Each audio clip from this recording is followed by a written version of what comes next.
예, 보건통계 중에서 우리 지난 시간에 요 사망에 관한 통계 살펴봤고요. 우리 교재의 측정지표라고 나온 부분이 질병통계에 관한 내용입니다. 우리가 보건사업할 때 가장 중요한 게 사망통계라고 그랬고요. 그 다음에 중요한 것이 질병통계거든요. 질병통계 중에서 우리가 질병통계에서 우리가 발생률이라는 통계가 있죠. 발생률. 발생률을 낼 때 분모가 되는 것이 인구입니다. 우리가 인구 전체를 대상으로 하거든요. 그 중에서 일정 기간 동안에 새로 진단받는 환자, 즉 우리가 신환자 규모를 보는 것이 발생률이에요. 요 곱하기는 큰 의미가 없어요. 왜냐하면 100명을 대상으로 할 수도 있고 1000명을 대상으로 할 수도 있고 그렇기 때문에 요 곱하기 상수입니다. K. 그래서 발생률은 인구를 대상으로 했을 때 일정 기간 동안에 발생하는 신환자 규모를 보려고 그러는 거야. 그러면은 요 발생률은 우리가 보건사업할 때 어디에 활용되냐면 우리가 신환자 규모를 파악하는 통계이기 때문에 우리가 그 새로 발생되는 환자 규모를 보면은 그 질병에 걸릴 확률을 알 수 있거든요. 그래서 고혈압 발생률이다, 암 발생률이다 이런 것들은 그 질병에 걸릴 확률이 어떤가 이걸 알아볼 수 있다는 거예요. 그래서 최근에 발생률이 증가됐다면 우리가 그 질병에 걸릴 확률이 높아지고 있다는 것을 알아볼 수도 있고요. 또한 요 신환자 규모는 우리 새로 진단받는 환자는 급성질환에서 신환자 규모가 많이 발생합니다. 그래서 질병관리 사업할 때 특히 신환자 아니 급성질병 관리 사업할 때 자원이 얼마나 필요하냐 이런 것들이 예측할 때 이용되기도 하고요. 또한 역학조사할 때는 뭐가 이용되냐면 여러분들 흡연자의 폐암 발생률, 비흡연자의 폐암 발생률이 어떤가 이거를 비교해 봄으로써 우리 질병의 원인을 규명할 수도 있어요. 그래서 이 발생률 구하는 공식 반드시 알아주셔야 됩니다. 분자 분모 알아주셔야 되고 그 다음에 보건사업할 때는 신환자 규모를 보는 거는 우리가 급성질병관리 사업할 때 많이 활용한다는 것, 또 역학통계 역학조사에서는 질병 원인 규명할 때 이럴 때 많이 사용하고 있다는 것 반드시 명심해 주셔야 됩니다. 그 다음에 발생률하고 비슷한 것이 발병률이라는 게 있죠. 그죠? 발병률. 요 비교가 반드시 이루어져야 돼요. 그래서 발생률을 묻는 문제가 있을 거고 발병률을 묻는 문제가 있다는 것. 요거의 차이점은 뭐냐면 일단 공통점은 요 분자가 같습니다. 우리가 이것도 신환자 이렇게 표현해도 되고요. 새로 진단받는 환자 그래도 되는 거고 우리가 발병자 수 사실은 뭐 표현은 달라도 알아보고자 하는 것은 같습니다. 새로 진단받는 환자를 얘기하는 거예요. 그래서 신환자라고 해도 우리가 틀리지 않은 거예요. 새로 진단받는 환자를 얘기를 하는 거죠. 그런데 발생률이 요 인구를 대상으로 했다면 발병률은 인구 전체를 대상으로 하는 게 아니라 인구 중에서도 위험에 폭로된 사람 중에서도 우리 교재에 위험에 폭로된 인구수 그랬는데 인구수 옆에다가 가로치시고 더 정확하게 얘기하자면 감수성자만 대상으로 해요. 여러분들 감수성자라는 것이 면역이 없는 사람들을 얘기하는 거잖아요. 감염병으로 보자면 우리가 예방접종하지 않은 사람들을 얘기합니다. 그래서 발병률은 우리가 어떤 때만 구하냐면 감수성이 있어야지만 신환자로 발생되는 질병들이 있잖아요. 우리가 감염병이죠, 결국은. 그래서 감염병 같은 경우에는 우리가 발생률을 구하지 않고 이 발병률을 구합니다. 최근에 만약에 새로운 독감이 유행하고 있다. 이럴 때는 이 발생률이 아니라 발병률을 구하는 거거든요. 우리가 예방접종하지 않은 사람을 대상으로 했을 때 새로 이번에 환자로 우리가 발생한 사람이 몇 명인가 이렇게 조사하는 거예요. 그래서 이 발생률하고 발병률은 분자는 같은데 분모가 다른 거예요. 요 계산 문제는 발생률보다 이게 많이 나옵니다. 이게 많이 나오는 이유가 요 분모의 인구 전체가 대상이 아니라 인구 중에서 위험에 접촉이 됐어야 되고 감수성이 있어야지만 우리가 분모 대상이 되는 거거든요. 그래서 요 분모로 인구 전체가 들어가지 않고 누구만 들어가는가 요거 알아보는 문제이기 때문에 우리가 발병률은 계산 문제가 많이 나오는데 발병률에도 1차 발병률이라는 것이 있고 2차 발병률이라는 게 있어요. 여러분들 이번에 독감이 유행한다. 1차 발생 환자가 있고 발병 환자가 있고 2차 발병 환자가 있는 거죠. 1차 발병률은 이거 똑같은 거예요. 감수성자분의 신환자 수 이렇게 구하는 거고요. 2차 발병률은 어떻게 구하냐면 우리 1차 때 발병한 환자와 접촉한 감수성자만 대상으로 하는 거예요. 그 중에서 2차적으로 또 몇 명이 발생했는가 이렇게 구하는 것이 2차 발병률입니다. 여러분들 발병률은 감염병에서 구하는 거라 그랬잖아요. 그러면 감염병 관리 사업할 때 우리가 특히 2차 발병률이 아주 중요합니다. 그 이유는 이번에 1차는 이만큼 발생했는데 2차가 이만큼 발생했다. 이거는 이번에 유행하는 감염병이 얼마나 감염력이 큰가, 전염력이 강한가 이런 것들을 우리 알아볼 수 있는 거죠. 그래서 이 발병률은 감염병에서 구하는 거다 알아보셔야 되고, 그 다음에 2차 발병률은 특히 이 감염병의 감염력이라던가 전염력 이런 것들을 알아보는 우리 직접 지표는 아닌 거죠. 간접 지표로 이용되고 있다는 것 이거 알아두시고, 얘는 계산 문제가 나올 수 있다는 것을 염두에 두셔야 되고요. 우리가 문제 풀 때 관건이 되는 거는 분모의 인구 전체가 아니라 일부 인구만 들어가는 거예요. 누가 들어가는가 알아야지 우리가 계산을 풀 수 있어요. 그래서 그거 염두에 두시고요. 그 다음에 우리 교재 유병률 소개하고 있죠. 여러분들 유병률 요거 유병률 하고요. 이것도 뭐하고 비교 대상이 되냐면 발생률하고 우리가 비교 대상이 됩니다. 네, 문제를 풀려면은 발생률하고 반드시 비교해 주셔야 돼요. 발생률은 좀 전에 봤듯이 인구 중에서 신환자 규모를 보는 거거든요. 네, 신환자 규모 보는 건데, 유병률은 우리가 발생률하고 비교했을 때 분모는 같아요. 그러니까 인구가 들어가는데, 분자가 다릅니다.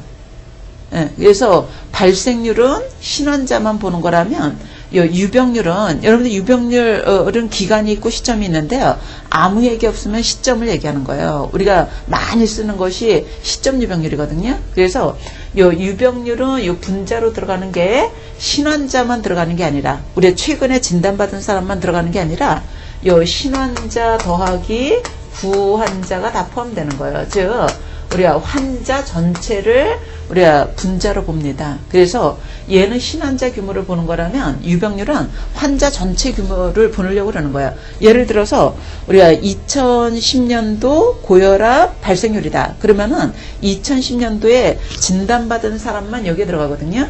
그런데 이 유병률은 고혈압 유병률이다. 그러면은 2010년도에 진단받은 사람도 들어가지만 예전부터 진단받아서 계속 치료하던 사람도 다 포함을 하는 거예요. 그래서 유병률은 환자 전체 규모를 보려고 하는 거죠. 이게 다른 거다. 이거 알아보시고, 그래서 발생률과 유병률 어떤 차이가 있는가, 요것도 반드시 비교하시되 분모는 같은데 분자가 다른 거죠. 요거 알아보시고요. 그러면은 이 유병률이라는 거는 환자 전체 규모를 보는 거잖아요. 여러분들 환자 전체 규모가 큰 거는 급성질환보다는 만성질환이 그래요. 만성질환은 한 번 걸리면 오래 가기 때문에 환자 전체 규모가 커지거든요. 그래서 발생률이 급성질병관리 사업할 때 아주 중요한 기초자료를 쓰고 있다면 유병률은 만성질병관리 사업할 때 중요한 기초자료로 활용된다는 것 알아보셔야 됩니다. 그 다음에 우리가 발생률과 유병률과의 관계에 그래서 포인트에 소개하고 있는 내용이 있잖아요. 요거 좀 잘 알아주셔야 돼요. 이것도 출제 빈도가 아주 높습니다. 여러분들 공식 하나를 암기하셔야 되는데 D는 I분의 P다. 이런 공식이 있거든요. 요 D는 기간을 얘기하는 거예요. 요 I는 발생률의 약자입니다. 요 P가 유병률의 약자예요. 그래서 요게 기간. 우리가 이환, 우리 질병기간인 거예요. 그러니까 질병기간, 요거는 발생률이고, 요거는 유병률이다. 요거 알아주셔야 되죠. 그래서 여러분들 이환기간하고 발생률은 반비례, 유병률은 비례입니다. 그러니까 이환기간 짧은 질병을 급성질병이라고 그러겠죠.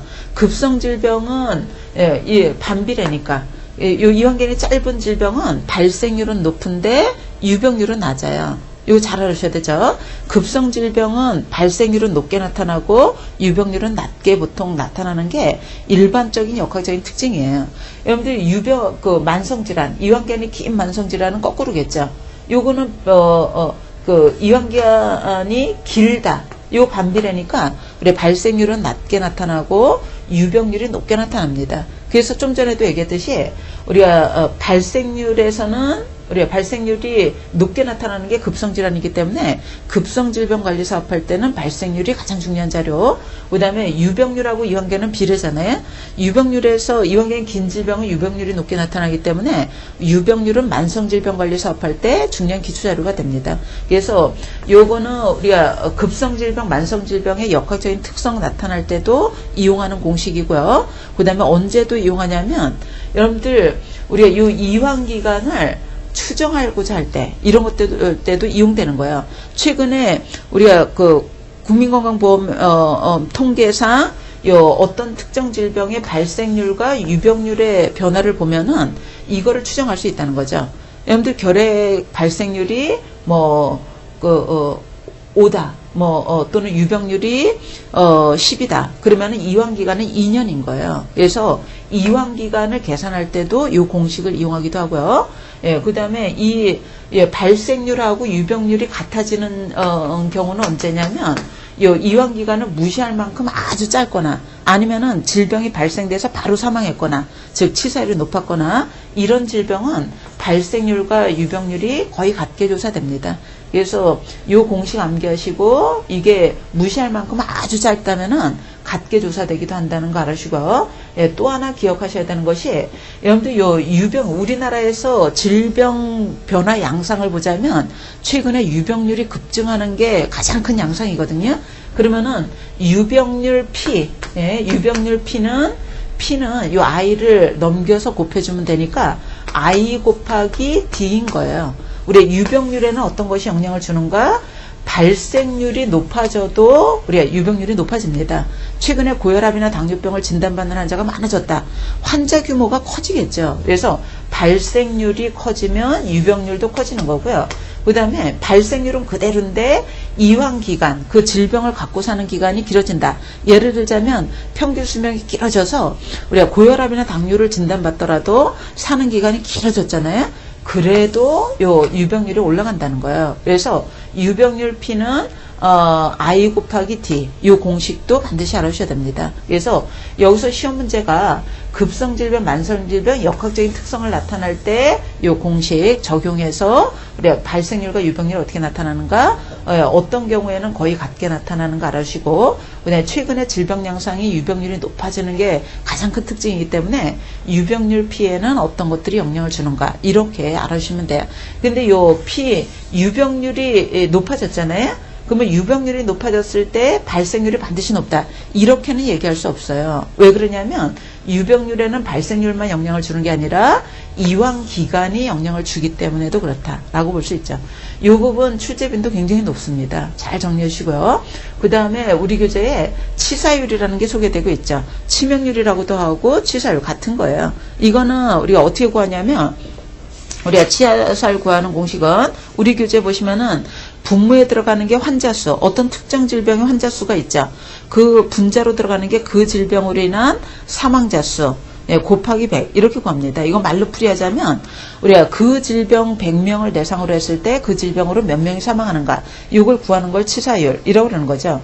여러분들 치사율은 감염병 관리 사업할 때는 뭐를 간접 추정할 수 있냐면 이번에 유행하는 감염병의 병원체의 동력을 알아볼 수 있어요. 동력. 여러분들 이번에 신종 독감이 유행한다. 이랬을 때 그 질병 환자가 몇 명인데 그 중에서 사망하는 비율이 높다. 이거는 그 바이러스가 동력이 아주 높다. 이렇게 얘기할 수 있다는 거죠. 그래서 이 치사율은 감염병이나 질병 관리할 때 그 질병이 얼마나 위험한가, 위중도 또는 위험도를 우리 알아볼 수 있고요. 특히 바이러스성, 우리가 감염성 질병 같은 경우에는 유행하는 감염병 원체의 동력을 알아볼 때 간접 지표로 쓰기도 합니다. 얘도 많이 나오는 것 중에 하나다는 거죠. 그래서 우리 교재에서는 질병에 관한 통계는 이렇게 크게 보자면 4가지 소개하고 있죠. 발병률은 그냥 1차, 2차 묶어서 정리하자면 인데요. 그러면 질병 통계만 이것만 있는가? 사실 그렇지 않아요. 이외에도 여러 가지가 있는데 그 중에서 특히 특히 문제로 많이 나오는 거 위주로 우리가 살펴본 거고요. 이거는 필수적으로 정리해야 되는 내용입니다. 네, 그 다음에 상대위험비, 교차비, 귀속위험비에 대한 얘기로 이제 넘어가도록 하죠. 이 부분도 굉장히 중요한 내용이고요. 그 다음에 문제에서는 계산 문제로 나올 수 있는 영역입니다. 여러분들 지역사회 간호에서 계산 문제가 많지 않은데요. 계산 문제 나오는 것 중에 하나다는 거 알아보셔야 돼요. 그래서 우리가 상대위험비, 교차비, 귀속위험비 그 하나하나 우리가 살펴보도록 하죠. 일단 요 상대위험비하고 귀속위험비, 우리가 아직까지 역학조사에 대한 내용을 다루지 않았거든요.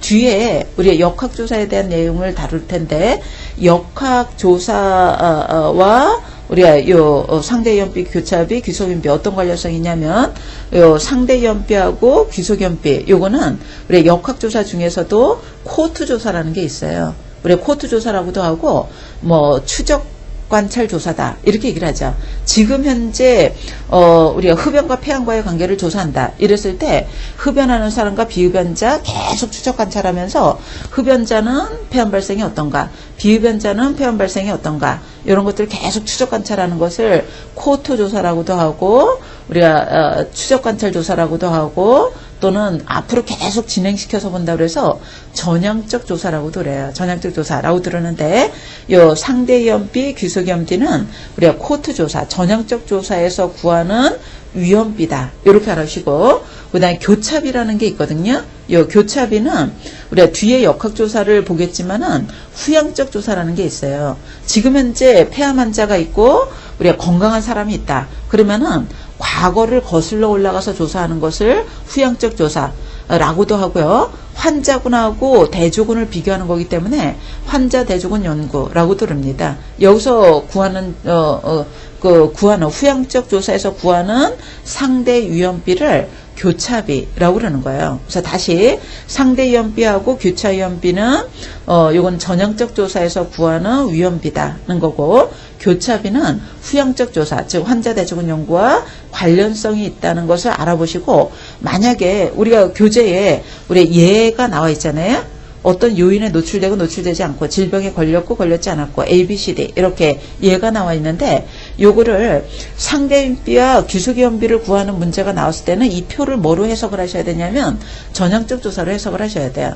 근데 만약에 교차비를 구하시오 이렇게 나왔다면 요거는 후향적 조사, 즉 환자 대조군 연구로 해석을 해주셔야 됩니다. 예. 그랬을 때 우리가 상대위험비, 우리 교재 예로 나온 거를 A, B, C, D 요거를 적용해서 구할 거고요. 실제 시험 문제는 이 A, B, C, D 대신 뭐가 들어가냐면 수치가 들어갈 거예요. 그래서 숫자가 들어가서 실제 계산하는 문제가 나오기 때문에 계산도 대비를 해주셔야 됩니다. 그러면은 여러분들 만약에 이 표를 상대위험비는 전형적 조사에서 구한다 그랬잖아요. 그러면 이걸 전형적 조사로 이 표를 해석한다면 요인에 노출되는 사람의 질병 발생률, 여러분들 요인 그러니까 좀 헷갈리니까 흡연과 폐암 관계를 예를 들자면 요인은 담배인 거예요. 담배 피는 사람, 피지 않는 사람. 질병 발생은 폐암이라고 보시면 되겠죠. 폐암이 발생된 사람, 그렇지 않은 사람. 이렇게 구하면 될 거 아니겠어요? 그랬을 때 우리가 상대위험비는 요인을 갖고 있는 사람의 질병 발생 확률을 요인을 갖고 있지 않는 사람의 질병 발생, 즉 폭로군의 질병 발생률을 비폭로군의 질병 발생률로 나눠준 거예요. 담배 피는 사람, 피지 않는 사람에 비해서 몇 배 폐암 발생이 높은가 낮은가 이런 것들 보는 것을 상대 위험비라고 그러는 거죠. 우리가 공식으로 보자면 거기 담배 피는 사람 총수가 A, 그러니까 요 상대 위험비는 우리가 폭로균의 질병 발생률이 우리 A 플러스 B분의 A가 되겠죠. 그죠? 담배 피는 사람의 질병 발생률이 우리가 A 플러스 B 총수고, 그 중에서 새로 걸리는 사람이니까, 질병에 걸리는 사람이니까 A. 요거를 뭐로 나눈 값이냐면, 우리가 흡연하지 않는 사람 총수가 C 플러스 D인 거죠. 그 중에서 폐암 환자 C. 요렇게 나눈 값을 상대위험비라고 그러는 거예요. 그죠? 이렇게 구하는 거다는 것 알아보시면 되고, 그러면은 이 상대위험비가 만약에 1이 나왔다. 피는 사람과 피지 않는 사람의 질병 발생률이 똑같았다는 거예요. 그러면은 이 담배라는 것이 폐암과의 관련성이 없다는 거죠. 예, 관련성이 없다. 이렇게 얘기하는 거고요. 1보다 크면 클수록 폐암이라는 것이 질병이 발생되는데 관련성이 높다. 이렇게 얘기를 합니다. 그러니까 우리가 만약에 상대 연비가 20이 나왔다. 이러면은 피는 사람이 피지 않는 사람보다 20배 폐암 발생률이 높다. 이렇게 얘기를 하는 거예요. 그래서 이 요인이 질병 발생하는데 원인으로 작용한다고 얘기할 수 있는 거죠. 그러면은 이 상대 연비가 1 이하로 나올 수도 있거든요. 이거는 어떤 뜻이냐면 1보다 적게 나온다는 것은 피는 사람의 발생률이 피지 않는 사람의 발생률보다 적다는 얘기예요. 그러면은 담배라는 것이 폐암으로부터 오히려 질병을 줄여줬다는 거잖아요. 보호인자로 작용했다. 이렇게 얘기를 합니다. 그래서 요 상대 위험비 어떻게 구한다. 계산 문제 예측하셔야 되고 1이 나올 수도 있고 1 이상이 나올 수도 있고 1 이하가 나올 수도 있다. 이렇게 정리하시면 될 겁니다. 예, 그 다음에 교차비를 보기 전에 귀속위험비로 먼저 보세요. 왜 그러냐면 요 상대 위험비하고 귀속위험비, 여러분들 귀속위험비, 기여위험도라고도 하는데요. 요 기도위험도도 우리가 상대 전향적 조사, 코트 조사에서 구하는 값입니다. 이거는 어떻게 구하는 거냐면 우리가 폭로군의 질병 발생률을 뭐로 요거는 비폭로군에서의 질병 발생률로 빼준 거 차이를 얘기하는 거예요. 우리가 귀속위험도 기여위험도는 차이를 얘기한다. 이렇게 알으시면 돼요. 그래서 요 차이가 만약에 크다. 이거는 우리가 귀속위험도는 질병 발생의 원인을 규명할 때도 물론 이용되지만 보건사업으로 얻는 효과, 중재 효과를 우리 예측할 때 이럴 때 이용하는 방법입니다. 즉 흡연하는 사람의 질병 발생률, 폐암 발생률하고 피지 않는 사람의 폐암 발생률의 차이를 얘기하기 때문에 우리가 보건교육을 통해서 금연 사업을 하게 된다. 우리가 금연 사업을 통해서 폐암 발생을 어느 정도 줄일 수 있는가. 이런 것들은 이 귀속위험도로 구할 수 있는 거죠. 그래서 원인 규명할 때는 얘보다는 이게 더 많이 활용되는 거예요. 상대위험비. 요거는 우리가 그 위험 요인에 대한 중재 효과를 우리 예측할 때 이럴 때 이용하는 방법입니다. 둘 다 우리 전향조사에서 구한다는 것. 요거까지는 어렵지 않아요. 근데 좀 더 어려운 것이 교차비예요. 예, 요거. 여러분들 교차비가 시험 문제 나왔다. 나왔으면은 이거는 어떤 조사를 전제로 해야 되냐면 우리가 전향적 조사가 아니라 후향적 조사, 즉 환자 대조군 연구라고 그랬죠. 그러면은 만약에 교차비를 구하라. 이 표가 나왔다면 요거는 해석을 좀 달리 하셔야 돼요.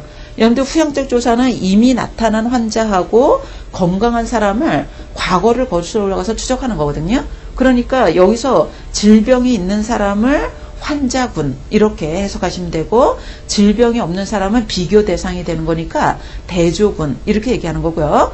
여기서 요인이 있고 없고는 과거에 우리가 흡연으로 보자면 과거에 폐암 환자가 과거에 담배 폈던 사람이 몇 명이냐? A명이란 얘기예요. 그죠? 피지 않은 사람은 C란 얘기죠. 그 다음에 대조군에서 즉 건강한 사람에서 과거에 흡연한 사람이 B, 우리가 흡연하지 않는 사람이 D 이렇게 해석을 하는 거예요. 그러니까 이 교차비가 만약에 문제로 나온다면 이 표 자체를 우리가 후향적 조사, 환자 대조군 연구로 해석을 해야 되는 거죠. 그러면 환자 대조군 연구에서는 여러분들 이미 환자 질병이 나타난 사람하고 비교 대상 대조군하고 비교하는 거기 때문에 이 환자가 얼마만큼 인구에서 이 환자가 나타났는지 이 발생률을 구할 수가 없는 거죠. 그래서 후향적 조사는 발생률을 구할 수 없기 때문에 우리가 뭐로 대신해서 구하게 되냐면 이거 좀 어려운 얘기입니다. 우리가 발생률 대신 구하는 것이 우리 교재에 자세하게 설명되지는 않았는데요. 우리가 대응비라는 걸로 우리 발생률 대신 쓰는 것이 대응비예요. 어디 빈 공간에다 그냥 메모해 두세요. 우리가 영어로는 오디스라고 그래요. 오디스. 대응비라는 것을 이용하는데 여러분들 후형적 조사에서는 발생률을 직접 구할 수 없어요. 발생률은 전향적 조사에서만 구할 수 있는 거거든요. 그래서 이 발생률을 구할 수 없기 때문에 발생률 대신 쓰는 것이 대응비입니다. 대응비는 발생 확률을 우리가 발생될 확률을 뭐로 나눠주냐면 비발생 확률로 나눠주면 되는 거예요. 발생될 확률이 있으면 비발생될 확률이 있잖아요. 그러면 여러분들 우리 교재에 나오는 표로 우리 표를 그대로 예를 들자면 우리가 질병을 갖고 있는 환자군에서 환자군 즉 과거에 요인이 있고 없고 있잖아요. 이 표를 후향적 조사에서 이렇게 나타났다. 그러면은 과거의 요인을 갖고 있었던 집단에서 우리가 대응비는 어떻게 구하냐? 우리가 과거에 담배를 폈던 사람의 대응비는 어떻게 구하면 되냐면 발생되지 않을 확률로 나눠주면 된다 했죠. 여러분들 과거에 담배 폈던 사람 수가 A 플러스 B잖아요. 그러면은 발생될 확률은 얼마냐면 A 플러스 B분의 A가 되는 거예요. 요거를 뭐로 나눠줘야 되냐면 발생되지 않을 확률, 즉 A 플러스 B분의 B가 발생되지 않을 확률이 되는 거죠. 그러면은 분모가 같으니까 이걸 지워주면 돼요. 지워주면 결국 B분의 A로 구하면 되는 거예요. 예, B분의 A로 구하면 되겠죠.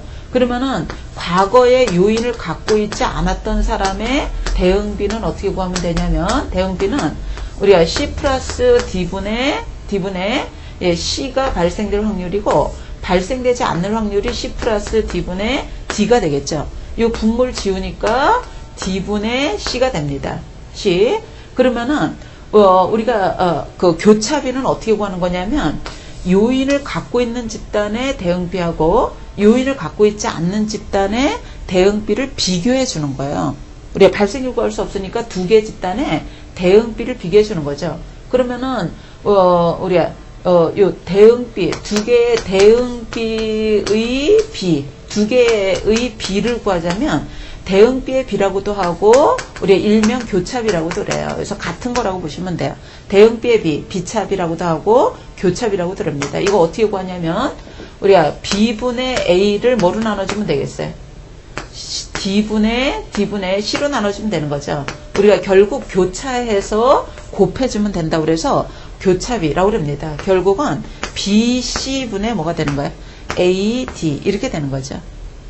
예, 좀 어렵죠. 그래서 이 과정이 어려우시면은 결국 우리가 계산 문제로 나오는 거기 때문에 결과치만 알아두셔도 돼요. 예? 이거 잘 모르겠으면은 결과만 그냥 암기했어요. 암기. 그러면 이 A 집단은 어떤 집단이냐? 질병도 갖고 있고 과거의 요인도 갖고 있다는 얘기예요. 그 다음에 D 집단은 어떤 집단이냐면 질병도 없고 과거의 위험 요인에도 노출되지 않았던 사람. 결국은 요 둘 곱해준 거는 관련성이 있는 집단을 두 개를 곱해준 거예요. 예? 그 다음에 B나 C는 여러분들 B는 어떤 집단이냐면 질병은 없는데 과거의 위험 요인에 노출됐던 사람이죠. 폐암은 없지만 담배 폈던 사람들이야. 그 다음에 C는 질병은 있지만 위험 요인에 노출되지 않은 사람. 폐암은 있는데 담배 피지 않은 사람을 얘기를 하는 거죠. 그래서 요 B하고 C는 관련성이 없는 집단을 얘기합니다. 결국은 관련성이 있는 우리가 질병도 있고 위험 요인도 갖고 있고 질병도 없고 위험 요인도 갖고 있지 않고 B는 우리가 질병은 없는데 위험 요인 갖고 있고 질병은 있지만 위험 요인 없지만 있는데 위험 요인을 갖고 있지 않고 관련성이 없는 집단 둘 곱해주면 되는 거죠. 그래서 요거 계산 문제 많이 나옵니다. 예, 결국 요거는 아마 크게 어려움이 없을 텐데 요거 계산 문제가 나왔을 때 조금 혼동될 수 있어요. 그래서 요거 잘 알으시고 여기서 나온 값은 뭐하고 똑같이 해석하시면 되냐면 요 상대연비하고 똑같이 해석하시면 돼요. 우리가 전형조사에서 구한 상대연비나 우리가 후행적 조사에서 구한 요 교차비나 해석은 같은 거예요. 여기서 1이 나온다. 1이 나왔다는 것은 우리가 질병을 갖고 있든 갖고 있지 않든 과거의 위험 요인에 노출됐던 경우가 비슷했다는 얘기를 하는 거예요. 우리가 폐암이 있든 없든 과거에 담배 폈던 것이 비슷했다는 거죠. 근데 이게 만약에 1보다 크게 나왔다. 이거는 우리가 질병이 있는 사람이 없는 사람보다 위험 요인에 많이 노출됐다는 걸 얘기를 하는 거고요. 그 다음에 1보다 적게 나오면은 위험 요인을 갖고, 질병이 있는 사람이 없는 사람보다 과거의 위험 요인을 갖고 있었던 경우가 적었다는 걸 얘기를 하는 거예요. 그래서 여기서 나온 값은 상대연비와 같게 해석하면 된다더라. 이렇게 이해하시면 될 겁니다. 그래서 우리가 상대연비, 교차비, 귀속연비 요거 계산하는 방법 살펴봤는데 여기서의 가장 중요한 관건은 교차비라고 보시면 돼요. 요거 계산하는 것. 표가 이렇게 문제로 나왔을 때 우리가 분자로는 뭐 곱하기 뭐다. 분모로는 뭐 곱하기 뭐다. 요거 알고 계시면은 크게 어렵지 않을 겁니다. 그거 이해하시면 될 것 같고요. 그 다음에 이제 우리가 집단검진으로 이제 넘어가도록 하죠. 집단검진. 여러분들 우리 앞에서 질병의 자연사를 살펴봤잖아요. 자연사 1단계부터 5단계로 나눈다 그랬죠. 그 중에서 우리가 3단계가 뭐였었냐면 불연성 감염기예요. 불연성 질병이. 질병은 있지만 증상이 없는 단계거든요. 여러분들 증상이 없는 단계에서 그 없는 단계, 질병은 있지만 증상이 없는 단계를 3단계라고 그러는데, 그러면은 요 3단계에서 우리가 질병이 더 현성으로 진행되기 전에 빨리 발견해서 해결하려면은 집단 검진이라는 것이 필요한 거죠. 그러니까 불연성 감염기에서 우리가 질병을 조기에 발견해서 치료하는 것이 집단 검진이니까 예방 수준으로 보자면 2차 예방과 관련성이 있는 거야. 1차가 아니라. 그래서 이 집단 검진, 2차 예방법의 대표적인 우리 집단 검진에 대한 얘기를 해보도록 하죠. 집단 검진은 실시 목적에서 나왔는데요. 이건 여러분들 읽어보세요. 우리가 집단 검진의 가장 중요한 목적은 거기 3번에 나와 있는 조기 진단, 그 다음에 그 옆에다가 조기 치료 쓰세요. 조기 치료. 그래서 빨리 발견해서 빨리 치료하려고 하는 것이 가장 중요한 목적이고요. 나머지는 주목적이라기보다는 부차적인 목적입니다. 역학적 연구할 때도 활용되고, 질병 기전 확인할 때도 활용할 수 있고, 우리가 보건교육 사업할 때도 활용할 수 있고, 뭐 등등등은 부차적인 목적이다. 이렇게 볼 수 있겠고요. 그 다음에 집단검진의 장점으로 가도록 하죠. 여러분들 집단검진, 인구를 대상으로 해서 우리가 집단검진에서 질병이 있다면 증상이 없는 단계에서 빨리 발견해서 치료하려고 하는 것이 집단검진이잖아요. 집단검진은 장점도 있고, 그래, 장점이 있다는 거죠. 이러이러한 장점이 있기 때문에 집단검진이 꼭 필요하다는 거예요. 예, 첫 번째가 그래, 그 비용이 우리가 여러분들 이 집단검진은 불연성 시기에서 빨리 발견해서 치료하는 거기 때문에 어디하고 비교 대상이 되냐면 현성 단계예요. 질병 증상이 있는 단계에서 찾아내서 치료하는 것보다 이러이러한 장점이 있다. 이렇게 이해를 하셔야 되는 거죠. 우리가 증상이 있는 단계에서 검사해서 찾아서 치료하는 것보다는 우리가 불연성 단계에서 빨리 찾아내서 치료하는 것이 비용이 적게 들겠죠. 뭐 이런 장점이 있겠고요. 그러니까 경제적 효율성이 아주 높다는 것, 뭐 이런 것들이 우리 장점이 되는 거예요. 그래서 뭐 장점을 뭐 여러 가지로 설명해 놨는데요. 결국은 조기 발견해서 치료하는 것이 현성 단계에서 치료하는 것보다 비용 면에서 효율성이 있다는 거죠. 뭐 이런 것들이 장점이라는 것. 그런데 집단 검진을 실시하려고 그런다. 우리가 선행 조건이 있거든요. 우리가 집단 검진을 시행하려면 이러이러한 조건을 갖춰야 됩니다. 요거는 표시해 뒀듯이 문제로 여러 번 나왔던 내용이에요. 그래서 우리가 집단 검진을 실시하려면 첫 번째로 우리가 정확한 검사법이 있어야 돼요. 만약에 아직까지 정확한 검사법이 개발되지 않은 질병이다. 이거 집단 검진할 수 없겠죠. 정확한 검사법이 일단 있어야 된다는 것이고요. 그다음에 두 번째로는 이 검사 방법이 아주 시행하기가 쉬워야 된다는 거죠. 그래서 아주 어렵거나 또 받는 사람이 받아들이기 어렵거나 이런 것들은 곤란하다는 거예요. 그래서 기술적으로 쉽기도 하고 또 검사 받는 사람들이 많은 사람이 받기 때문에 수용할 수 있어야 된다는 거죠. 그 다음에 세 번째로는 비용이 너무 많이 들면 안 돼요. 우리 집단으로 하기 때문에 비용이 많이 들면 안 되죠. 여러분들 중고생을 대상으로 해서 결핵 검진을 하기 위해서 엑스레이를 찍는다. 그러면은 비용이 너무 많이 들면 다 찍을 수 없잖아요. 그래서 우리가 집단 검진에 사용되는 검사법은 경제적이어야 돼요. 비용이 적게 들어야 된다는 거고요. 그 다음에 받아들일 수 있어야 된다. 좀 전에도 얘기했고, 네, 조기 발견이 가능해야 됩니다. 네, 조기 발견이 가능한다는 것은 우리가 불연성 시기, 즉 증상이 없는 단계에서 몸 안에 질병이 있을 때 우리가 검사법을 적용하면은 반응이 있어야 되는 거예요. 네, 반응이 있어야지 조기 발견이 가능합니다. 그러니까 불연성 시기가 길거나 우리가 초기 증상이 있는 게 좋은 거예요. 우리 예를 들자면 위암 같은 거는 우리가 불연성 시기가 아주 길거든요. 그러니까 집단 검진을 하게 되면은 얻는 효과가 높겠죠. 그런데 폐암 같은 경우는 우리가 현성 단계 불연성 시기가 아주 짧은 거로 알려져 있어요. 그러니까 집단 검진을 해서 얻는 효과가 별로 없다는 거죠. 우리가 불연성 시기가 짧으니까. 그래서 조기 발견이 가능해야 된다 이렇게도 맞는 거고, 불연성 시기가 길거나 초기 증상이 있는 질병을 대상으로 해줘야 된다는 거죠. 예, 거기다가 조기 발견하고 끝나면 안 되잖아요. 치료를 해야 되기 때문에 치료법이 있어야 된다는 거야. 치료법이 이미 있어야 되죠.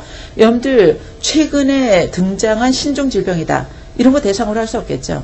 아직까지 치료법이 나오지 않았으니까. 광우병이다. 이런 거 대상으로 할 수 없을 거 아니겠어요? 그래서 치료법이 있는 질병이어야 된다는 것, 그리고 검사가 안전해야 되는 건 뭐 당연한 거고요. 거기다가 비교적 많은 사람에게 이득이, 즉 조기 발견해서 치료하는 것이 많은 이점이 있어야 돼요. 별로 이점이 없다면은 집단검진할 필요가 없는 거죠. 그래서 이러이러한 조건을 갖춰야 된다더라는 것 이해하셔야 되겠고요. 그러면은 이 집단검진 시행할 때 선행 조건 중에 우리 첫 번째로 살펴본 게 뭐였었냐면 집단검진 도구가 정확해야 된다 그랬죠. 그러면은 우리가 검진 도구의 정확도는 우리가 어떻게 구분할 수 있는가? 정확도에 대한 얘기를 해보자는 거예요. 정확도. 요 출제빈도 여기 표시가 되어 있듯이 아주 높고요. 여기도 계산 문제가 나옵니다. 우리 지역사회에서 계산 문제 많이 안 나오는데요.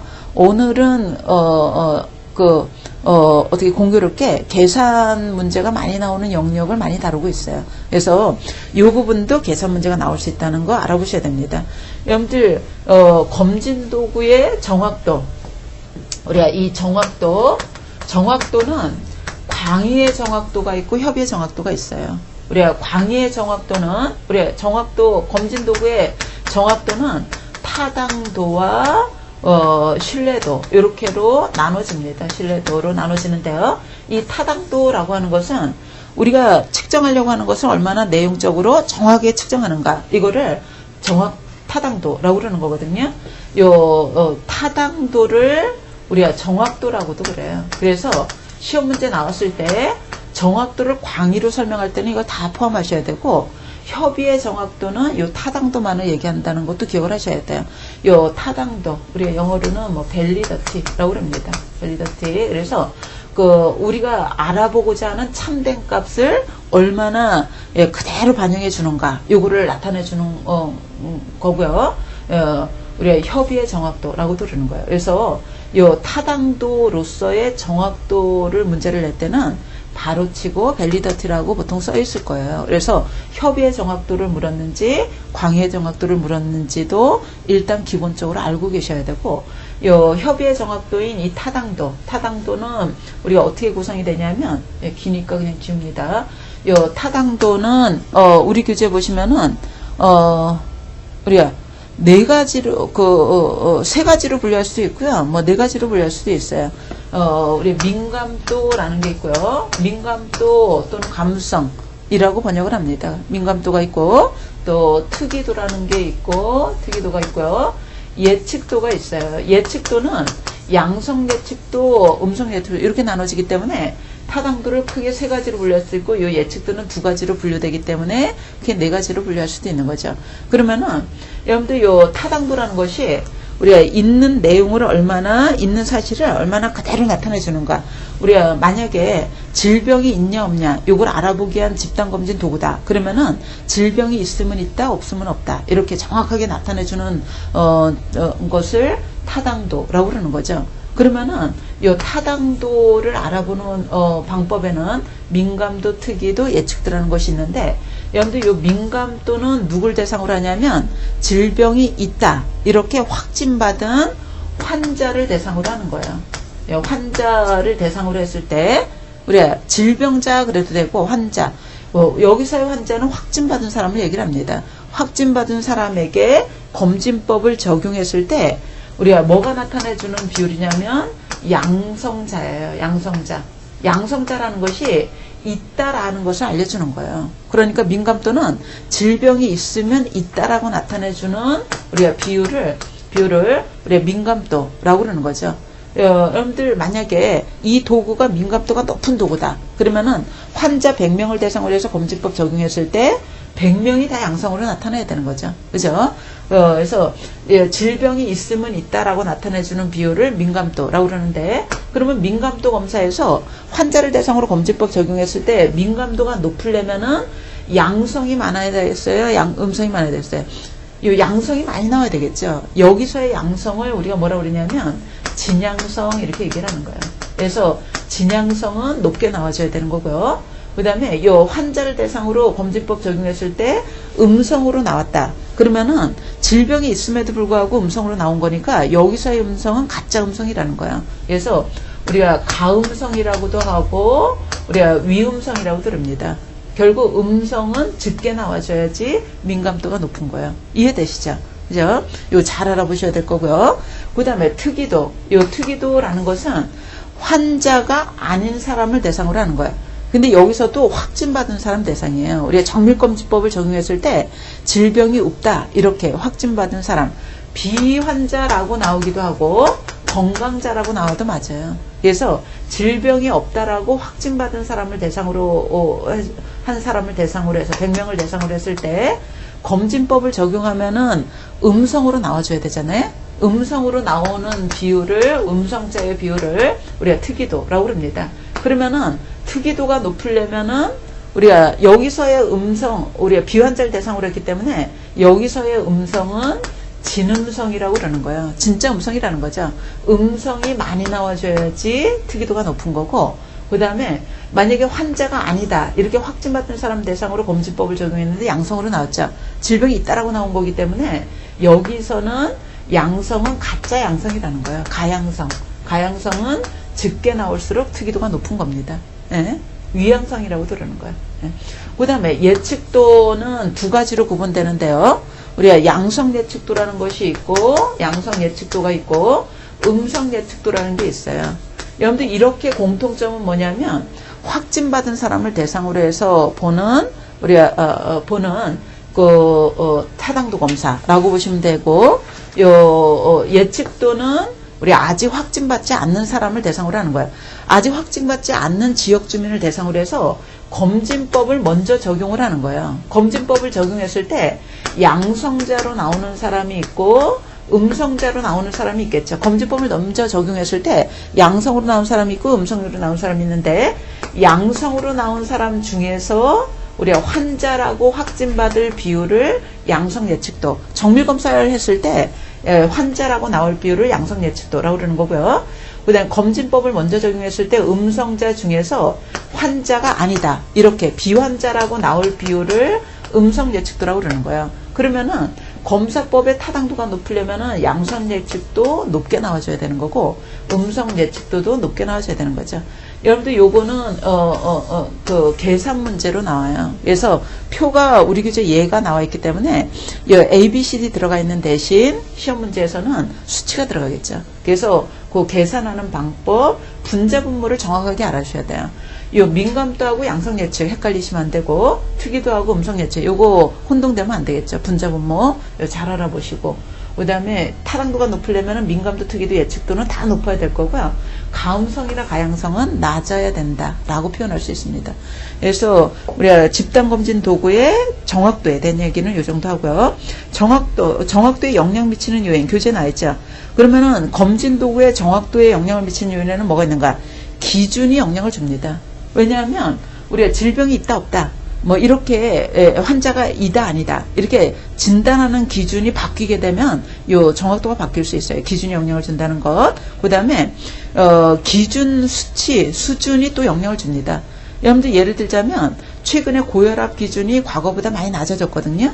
그 다음에 당뇨 진단 내릴 때 수치가 많이 기준치가 내려가는 추세예요. 그러면은 기준치가 낮아지면은 양성자가 많이 나올 수 있겠죠. 기준이 높아지면 음성자가 많이 나올 거고요. 그래서 기준치 수준이 변동되더라도 우리가 요 정확도에 영향을 줄 수 있다는 거고요. 그 밖에도 인구 집단의 유병률, 우리 질병이 많은 질병인가 적은 질병이냐 이런 것들도 영향을 줍니다. 그래서 유병률도 영향을 주고 그다음에 신뢰도, 신뢰도를 안 했네. 좀 이따 나오네. 신뢰도도 우리가 정확도에 영향을 주고, 그다음에 측정자가 얼마나 성실하게 하는가, 우리가 편견과 양심을 갖고 하는가. 측정자가 성의 없게 하면은 요 양성, 음성 판정할 때 좀 달라질 수 있어요. 그래서 요 타당도에 영향을 주는 요인은 여러 가지가 있구나. 요거 알아보시면 되겠고요. 그 다음에 요 신뢰도에 대한 얘기를 해보도록 하자. 여러분들 요 타당도는 질병이 있으면 있다, 없으면 없다, 이렇게 정확하게 내용을 반영해 주는 정도를 타당도라고 한다면, 신뢰도라고 그러는 것은, 우리가 동일 대상으로 동일한 도구를 가지고 반복적으로 측정했을 때 얼마나 같은 결과가 나타나는가, 요거를 신뢰도라고 그러는 거예요. 그래서 일관성이라고도 하고 일정성이라고도 하고 재현성이라고도 하고 반복성이라고도 하고 뭐 여러 가지를 부릅니다. 그래서 요 타당도의 개념, 신뢰도의 개념 알아두시고, 우리가 특히 문제로 많이 나오는 게 여기에요. 타당도. 요거는 계산 문제가 나올 수도 있는데 그 네 가지 잘 알아두셔라는 거죠. 네, 조금 쉬었다 하겠습니다.